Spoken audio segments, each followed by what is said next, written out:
Okay, guys, this is the second part. Just a heads up, these tutorials are quite large in terms of their file size. I'm trying to downsave them, but I'm not really gaining much. I would suggest that if you guys are worried about your data usage, I'm going to be uploading them onto YouTube. But if you're worried about your data usage, just make sure that you get someone to download them. I'll also share them as downloadable files. Just download them directly and share them with the rest of the class. But you guys will have access to the university as per the mail from the HOD. Just obviously not en masse. So you can go to the CAD lab, download these videos, watch them. Obviously at your own time. You've got a couple of days, even a week or so, to go through these videos. Okay. So the next part, we're just getting to the basics of rational design. So I'm just going to do just basically showing you how to do windows and doors, beam systems and slab edges. Okay. So a door you can find under architecture. You will have preset doors loaded in the sample project, and you can obviously load your own ones from this library files that you guys should all have. And a door is just placed in or hosted into a wall wherever you are. Okay. What's really great about doors is that you can see they are snapping to the level at which you are pointing in 3D. Most people, normal people, draw doors in their floor plans. So you can see as I'm hovering over and pressing space, I can shift and move my door to any orientation on that wall which I want to do. Or you can place them in 3D. But I'm just going to place them just a couple of here now. Like obviously this is not really good design, but okay. The shortcut key for doors is DR. And like anything else in Revit, you can change doors to different families. Okay, so double to single to glass doors, however you want. Windows work exactly the same. So under architecture, you can find window.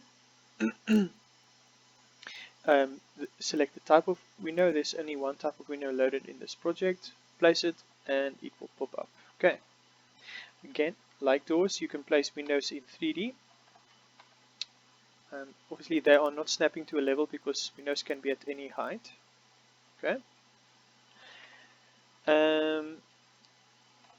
And that's more or less that for windows and doors, except for curtain walls. Now, a lot of people have problems with curtain walls in that they can't place doors in them. So that there's a curtain wall and I can't place a curtain panel door in there.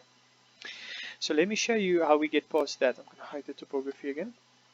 I'm going to go a little bit quicker, guys, because these videos you can rewind, and I'm trying to get through these videos faster because of their file size. So here's the curtain system that I want to affect, and how you place doors in them is you can't just go and draw a door inside a curtain. You can see it's not going to allow me to. Okay, so what you need to do is select one of the curtain panels by hovering over them, pressing tab, selecting the panel and unpinning it. You can see there's that little button there which sort of looks like a pin, a tack pin, tick pin, and you need to unpin it so that you can now change it to be a different thing. So once you've clicked on it and unpinned it, right, this little option should have gone ungray now, sort of allowed itself to be edited. And here we can change it to different types of panels. So a solid panel, you guys see, or we can change it to a door. Now, in most of your empty projects, when you start them, you will not have curtain wall doors loaded into your project. And where you get them is you go to Insert, Load Family,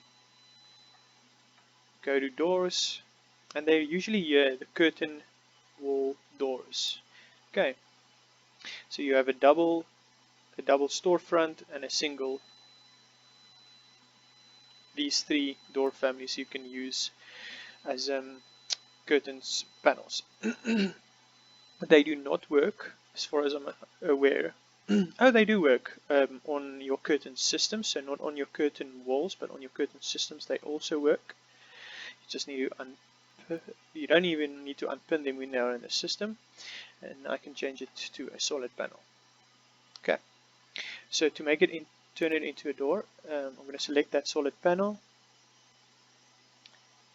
drop down menu, and single glass. And now that is a curtain door, and even in floor plan you will see it's working like that. What's really great about this is that that door moves around with the curtain panel. And now if we start playing with the curtain grid itself, that one, so you have to hover over to the mullions, press tab a couple of times, and there is our curtain grid, that horizontal grid. Now we can see it's 2.5 meter high. That's actually perfect, but what if we wanted to increase that height? You can unpin this, change it to 2.8, and it moves up or down. Now, because you unpin it, you can actually move it up or down however you want, to a 2.1 door, for example. I'm happy with that, then I can pin it back. Okay. Just like that, you can also change, let me just hide these columns as well. You can also change the vertical grids, obviously. So if you unpin that, change that to a, let's say 1.1. There we go. Now we can change that back. Okay. It seems like that when you repin it, it shifts back to its standard. So when you unpin it, you might just need to keep it unpinned. Okay. Now you can always add more custom grids and remove existing grids on curtain systems. Under architecture, once you click on, once you click on the wall, the curtain wall, so it's not the curtain system, okay, like that, it's the curtain wall. You should be, where's the option for that again? Sorry guys, I just need to, you need to go architecture and click on curtain grid. Now we can add more sections. Can you see? Or we can remove sections. So why you do that is you select a specific system, add and remove, and then just click on that grid and it removes it as a panel. So now that is one panel, and you can change that to anything else, like a solid panel, however you like. So you can start customizing the look and feel of your curtain grids according to specific design parameters. These solid panels is like any family, like the adaptive components or any type. For the second years you won't know how to do this, but if you say edit in place, you can change this thing's thickness. Say finish, and now that panel is a certain thickness, which is ridiculous. Okay. In floor plan you can also change these grids, so if you need them to be a 1.4, and you can see the door shifts to it, you click on the door, change it to a double door, however you like. So it's a little bit more complex with curtain panels, but you can do the same thing. So the next part I wanted to show you guys is or beam systems. So that's if you are inside your project already and you don't want to work with adaptive components anymore. Second years you won't know what that is.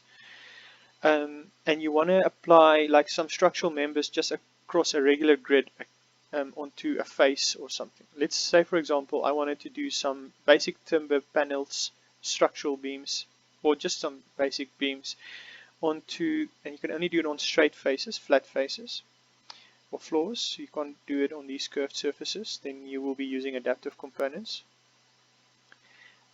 So you'll find that under structure, beam system. This almost works like massing. You need to set a work plane for where you want to draw. Okay, so I'm going to say set, pick a plane, and then choose that brick face. Now I'm going to draw like a shape. I'm selecting my lines. I'm not drawing lines. Okay, I'm just selecting them from the model, which is pick lines. Okay, then I'm going to trim. Oops, Seems that doesn't want to trim. But there. Sometimes arcs work weirdly in Revit. And then do you see those little 3 lines? That's the beam directions. So I want to have these beams running vertically. So I'm going to click on beam direction and click on my one of my vertical lines. You can't select the curved face, obviously, because it can't dictate a beam direction. And I'm happy with that. And now, on the left, this is which structural beams Revit's going to use. I want to use those very small timber beams I've loaded in the first part of this lecture, which I can't find for some reason. We'll change them after the fact, so don't worry too much about it. That's crazy. Oh, I loaded columns. Those timber columns. Okay, that's fine. I'm just going to do a bar joist. Okay, at spacing of 600. Fixed distance. I'm happy with that. Say finish. And there my new structural trusses are. So those are trusses actually that I chose, which is why it took so long to load. You can also now, because we've hosted that beam system to a specific wall, right? You can kind of see it's attached to that wall, but it's sitting on the outside. So how do you change that? You just have to select all of those beams that you've placed, okay? And then the Z justification here on the left, you just have to change to bottom, and then it flips to the outside. Okay. Super simple, nothing fancy, but let's be a little bit more rigorous about this. I'm going to load under structure beams. I'm going to load structural framing wood. I'm sure I loaded this. Okay, anyway. I did. I don't know why it's not allowing me to select the timber.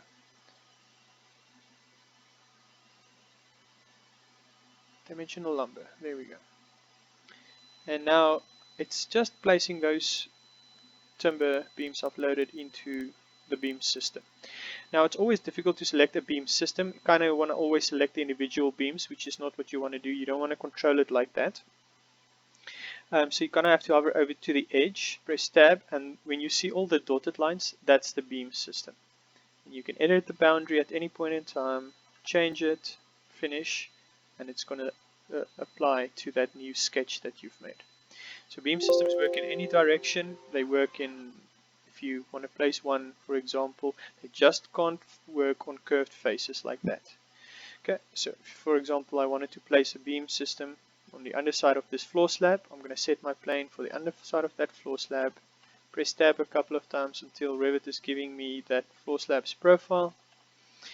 I want to do this as my beam direction. Sorry, that is a curved face. Let's just do it like that. So that's our beam direction. Again, just going to use that 600. Can you guys see there our beams are? You can use this obviously not only as beams, you can use it as beautiful joinery details or as like timber slatting for something. If you change it to something extremely dense like 150 might break. Nope, it's just going to think. And now we have a full beam system running on the underside of that slab. I'm going to undo that because I don't want to make this example scene too heavy. You also get things like slab edges, guys, which only works with simple slabs. So anything that has a curved face to it like that, a curved slab cut like that, it won't work. But under floor, you will find slab edge. Now, that's the error I'm getting if I'm going to try and select that slab edge, which is a complex face. But if I try and place it on a straight face like that, it's working. So that's called a raft foundation or a drop down view. There are many profiles that we can use for slab edges. It should be able to work if we use a simpler profile. Let's see. No, I've only got this one loaded. So windows, doors, beam systems, slab edges. We are going a little bit faster, guys, so just bear with me. I know it. Sometimes you guys can at least rewind and pause these videos if you're working along. And something I found which is rather cool inside Revit, something that doesn't get frequently used, but it's called reveals, and that you'll find here. You'll find them under walls, and then you get these two nifty things like a reveal and a sweep. So a reveal, a sweep is like an extrusion in a wall, and obviously you can only apply them on flat walls. You guys see, vertically or horizontally. Those you can place as like feature skirtings. I rather use them as skirtings rather than using Revit's inbuilt skirting process, which I'll teach you guys one day. So I just place my skirtings like that. It's a little bit tedious if you've got 100,000 walls and you need to go place them manually. Then you'll use Revit's built-in skirting sweeps. And a reveal is obviously the opposite of this. So if we go to wall, reveal, it kind of creates like a feature recess inside a wall. And they unfortunately only works on flat surfaces, so you'll see it won't even give us the option of placing them on a curved surface. And that's what they kind of did there. I think it might be a church school. Alright, so happy with that. I'm gonna have to get to the camera view just to recap that again for you guys and get to the more exciting parts of visibility graphics. Okay, so this wall I'm actually going to delete and change to, if I go back on my massing, actually no, you know what, I'm not going to do that. I'm going to keep it like that. Right, cool. So I'm going to just very basically now go through the process of doing a camera view and then playing with visibility graphics. So under, if you go to any floor plan, guys, you can click on view, drop down menu, camera, and again now you can click and drag and place a camera anywhere. And this is like the basic setup of it. I always try and move my crop region a little bit further so I have more screen space to look at. And that is your basic control measures. I've done this with both classes, so I'm just going to go breeze through this again. That you want the full navigation wheel gizmo, and these are your options of moving your camera around. You have look around, orbit, zoom, walk, which keeps you at a specific elevation, up or down, and rewind if in case you ever you need to go back. If you don't know like kind of what you've done and you like looked around, you don't know where you are, you can just go to rewind and change back to one of your previous places, looking around and pan. Okay, so let's get, that's the basic controls of moving around and in your camera view, and I just want to do it so I can kind of more or less see things like this. Alright, so visibility graphics, guys. This is one of the most important parts in Revit, and this is how you make things look good, or the way you want to have them look like, or the way you need to, whatever concept you need to communicate. So for every single view, every floor plan, every ceiling plan, every 3D view, or every elevation, there are view specific settings. And those settings are called the visibility graphic settings, and secondly, the graphic display options. You'll figure out which one to use for what. Sections as well, detail views as well. And these things only relate to the specific view at which you are looking at. Let's go to third floor plan. Here's my plan, and let's start looking at the visibility graphics of specific things inside Revit. The shortcut key for visibility graphics is VG, or you can find it under View Visibility Graphics. Okay, and then you get this threatening looking window. Okay, model categories means things which are shown in 3 dimensions. Okay, and annotation categories means things like dimensions and tags. And don't worry about analytical model categories, imported categories, or for any links that you have brought in. And don't worry about filters. We're going to be working with model categories. Everything inside Revit has a category assigned to it, and you can affect those things about how they look in these things. So the first thing you can do with them is that you can show or hide specific categories. So you'll see under visibility, under model. You'll always be looking at model for now until I've taught you guys how to dimension and work with tags. You can choose to change whether or not some things are hidden or shown by default in this view only. So this visibility graphics is specific now to the view in which we are open. Okay. And you can just simply untick floors, apply. I'm going to make the window a little bit smaller so we can actually see what I'm doing. Okay. Apply, and now floors have disappeared from that view. They are not deleted, they are just hidden. Okay. Now you can tick them back, say apply, and all floors in the entire view that you should see is now being hidden.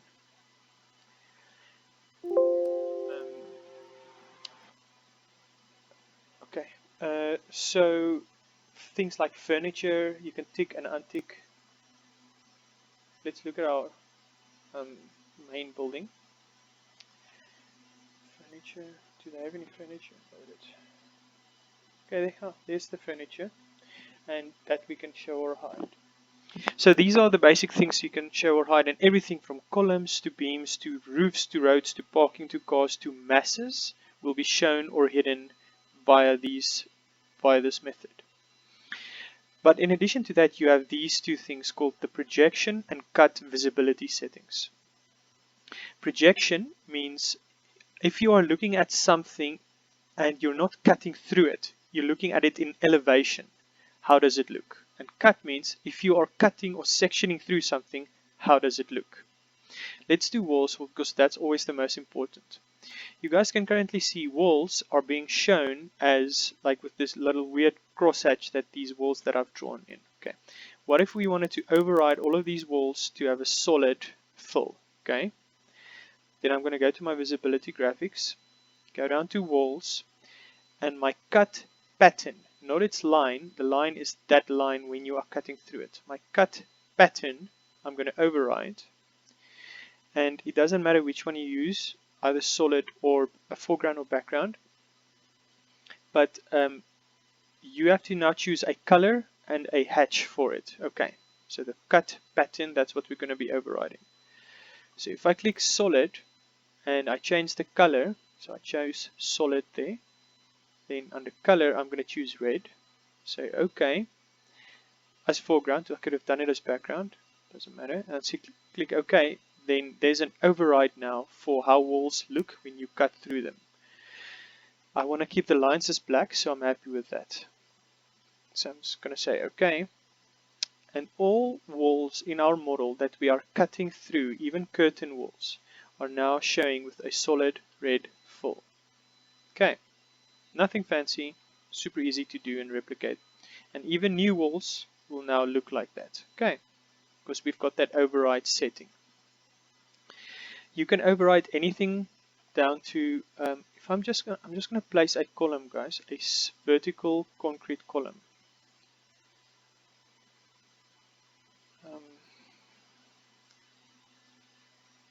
There we go. Okay. Ooh, also another thing, guys. There's at the very top. There's this letting thin lines, thick lines. The shortcut key for that is TL. And essentially, what it does, it's showing you from the beginning how your line weights will look. But if you put thin lines on, every line inside Revit will have the same line weight of 1. If you say thin, thick lines, some things will have a thin line type, some things will have a thick line type. Okay. We'll teach you guys how to control that as well, and you can also override that with the visibility graphics. So I want to override all of the columns, which are big round concrete columns. Okay, I'm going to do through my visibility graphics. So I'm going to say VV for my visibility graphics. Go down to structural columns, And under patterns, so I want to give them like a green solid cut, and the cut lines I want to actually make thicker. So you can do that under your line weights. So that's another thing you can override up to 8. Now let's see how those columns are displaying. Can you see? So now all columns are displaying with a line weight of 8. Now obviously that is not working for our I-beams. And there's no real way to individually control them unless you go to individual graphic overrides, which we'll get to just now. So I'm just going to undo that because I don't care about that, but I am going to give all my columns a gray, structural columns, a gray solid cut pattern. Okay, so that it looks kind of like that. Even your steel beams have that thing. So every single thing has a category inside Revit, and every single thing can be changed to display. Like, what's if we wanted to have all of our curtain walls, curtain wall mullions, to have a different cut pattern? I'm going to go to my VP, curtain wall mullions, and then under patterns, I'm just going to say solid, light blue, and now they will look like that when we're cutting. Okay. So there is really no reason for you to have to worry about having to Photoshop many different styles into your drawings or plans. You can make everything in Revit look 100% exactly like you would. But remember, there's not only solid patterns, there are many other types of hatches inside Revit. So under floors, for example, if I wanted to override all of my floors projection patterns, so we're not cutting through these floors, right? We are looking at them in elevation. Sorry, well, it's a plan, but we are looking at them from above, right? So we're not cutting through them. Okay. So now I can override my projection patterns. And if I change all of my floors projection patterns, I'm going to give it a solid fill in the background for light gray. And in the foreground, I'm going to change to a black color, but I'm going to give it a certain hatch. You can also click on those 3 little continue dots to change it to a different hatch. So let's say, for example, I just wanted to show all of my floors as a rigid, yeah, let's do a crosshatch, some sort of a crosshatch. Then you can select that, say OK. Now we've created a background solid gray and a foreground crosshatch, and now all floors will display like that. Okay, obviously this is not great, but I mean, you can understand that the world is your oyster. You can make anything look different in any way. This is not great because the columns are gray and our floors are gray. Okay, so you guys understand the hierarchy of what needs to look like what.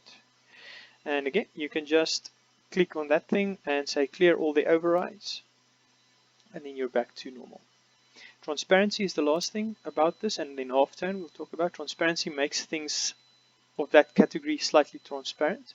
So if we change it to 50% transparent, then our floors will be 50% transparent. You are not seeing anything change because there's nothing currently. We are not looking at the level below. We are only looking at level 3. We don't want to see what is below at level 2. Okay, but you guys can understand that if, for example, I had to do it in my camera view, if I go to my visibility graphics under view and select everything and change the transparency to 40%, now our entire model with all of the categories are slightly transparent. I don't know why. Yeah, you would do that sometimes to show someone like the true structure behind your building and intent. If you don't only want to show like the final facades, for example. Okay, so this is a great way of showing structure throughout your model. You just go to your visibility graphics and select all categories, or you can just shift select everything and change the transparency. Now I'm going to just reset it to 0 so that we are looking at a normal model again.